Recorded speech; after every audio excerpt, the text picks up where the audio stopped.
If you ever come eye to eye with the eyelash viper, I want you to run the other way. Hi everyone, this is Jeff. I'll explain that in a minute. This is Jeff. Welcome to Plain English. You're listening to episode 175 of the best podcast for learning English through current events. We're creeping closer and closer to 200. You know that? Couple months and we'll be at episode 200, believe it or not. Anyway, today's episode resources can all be found at plainenglish.com/175. And of course, we have JR, the producer, to thank for the great work on the website. Coming up today, a team of researchers went deep into the Honduran rainforest and discovered a treasure trove of biodiversity.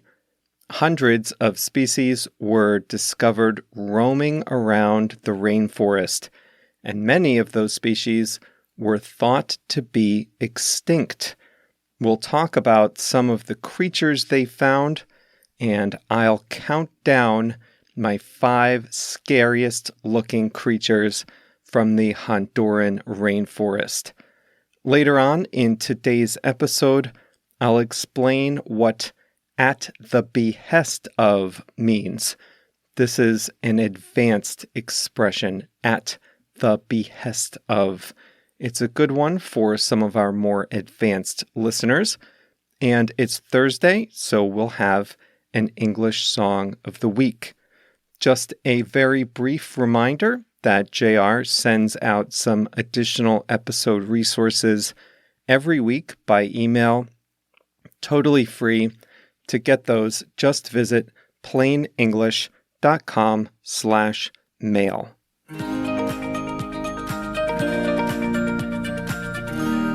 A team of explorers has discovered a treasure trove of biodiversity in a previously unexplored area in the Mosquitia rainforest in Honduras. The scientists were part of an organization called Conservation International, and they were sent to this area at the behest of the Honduran government. Back in 2015, archaeologists discovered a lost city that dates back to the year 1400, which in archaeological terms is not that far back. Even so, they don't know anything about this civilization. They don't even have a name for it. And this is in an area of the world that is very isolated and not populated by humans. Honduran officials have not said exactly where this is because they don't want people to purposely go and disturb it. When the lost city was discovered a few years ago, scientists and the Honduran government wondered if the area might be rich in biological treasures in addition to archaeological treasures, and it turns out that it is. According to CNN, the researchers found 245 species of butterflies and moths, 30 bats, 57 amphibians and reptiles, and plenty of plants, fishes, mammals, and insects. Many of them are rare or endangered. Many haven't been seen anywhere on Earth lately and had been thought to be extinct. My favorites are the frogs.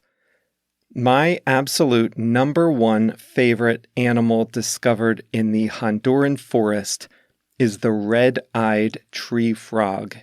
He's bright green. He's got these long, spindly legs, and at the end of his legs, he has bright orange webbed feet. His feet look like the Nickelodeon logo, just a splash of bright orange. and his eyes are huge and red with a vertical black pupil. And if that's not colorful enough, his underbelly is bright blue.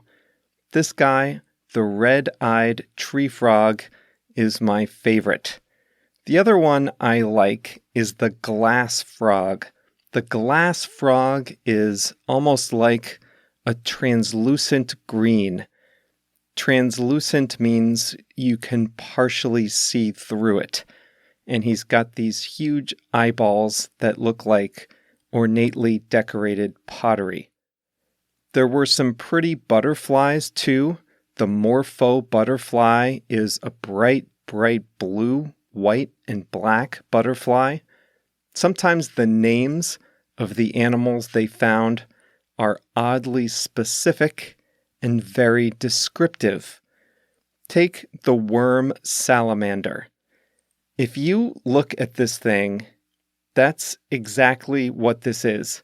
It's a worm salamander. You know how the top of a mermaid is a person and the bottom is a fish? Well, that's what the worm salamander is like. The front is a salamander and the back is a worm. It's perfectly named, the worm salamander. I am all for biodiversity, but some of these creatures are downright scary. So I'm going to share with you the 5 scariest looking animals discovered in the Honduras forest, starting with number 5 and counting down to the scariest animal that they found. Ready? Okay.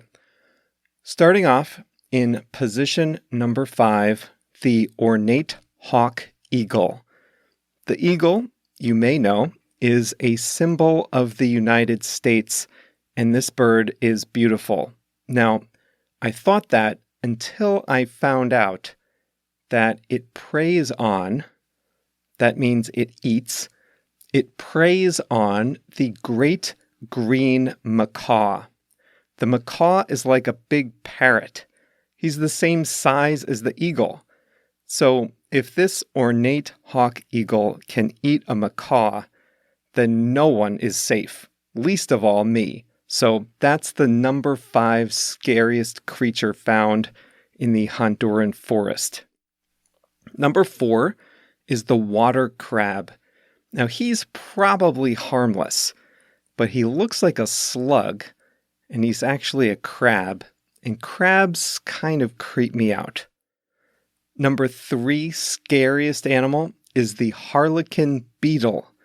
He's a beetle, so he's small, but he's big for a beetle. He has a bright yellow and orange back, but the really scary thing about him is his antenna.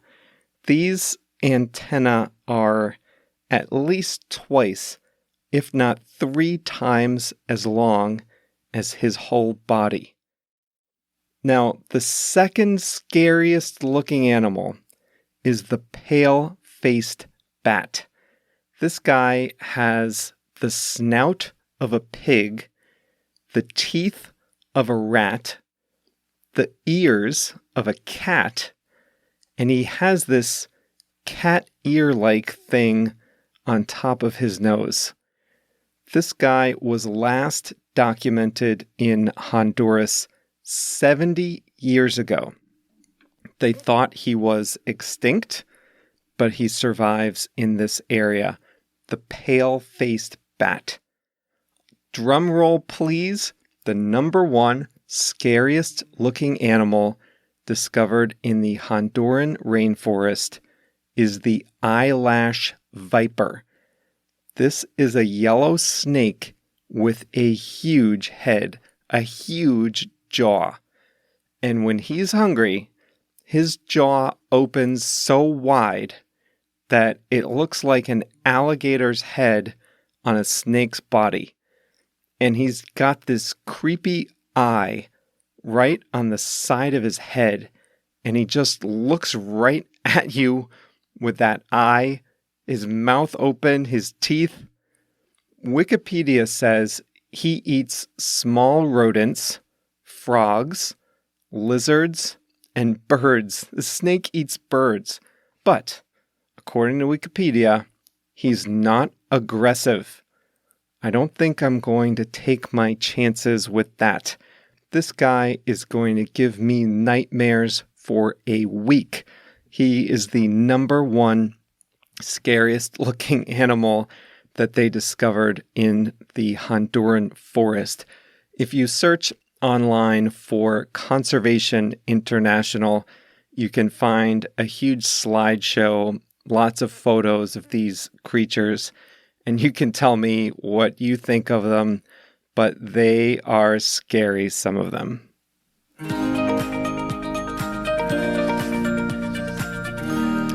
It's so strange to think that even today, there are parts of the world that are unexplored by humans, especially in a small country like Honduras. I could understand Brazil. It's a huge landmass, big country. But in tiny Honduras, there are parts that are still unexplored by humans. And I hope their conservation efforts are successful and that this area can be preserved.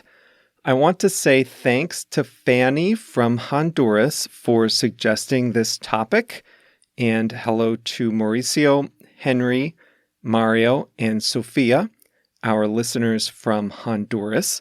I know we have more than that, but those are just the ones I've heard from lately. Quick hello to a couple of other listeners who connected on WhatsApp. Kleber in Macaé, a small town in the state of Rio de Janeiro, is listening, probably on his way to work right now, since that's when he listens. Hi, Kleber. Abel from the Dominican Republic is going to move to Calgary next month. Abel, you are in for a surprise. I want you to buy a heavy winter coat absolutely no later than September 1st. You are going to need it.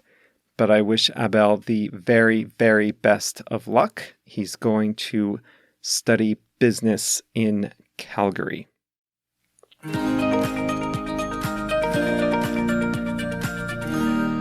The Conservation International team went to this area at the behest of the Honduran government. At the behest of the Honduran government. Today, we're going to talk about what at the behest of means in English. The Honduran government asked or ordered the expedition. Therefore, the researchers went at the behest of the Honduran government.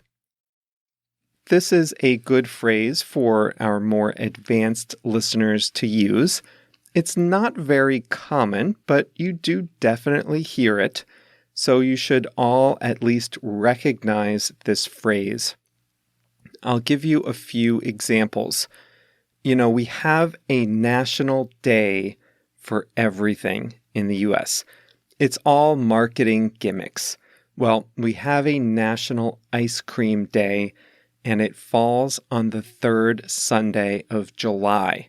That would have been last Sunday. Good ice cream day here in Chicago. It was really hot.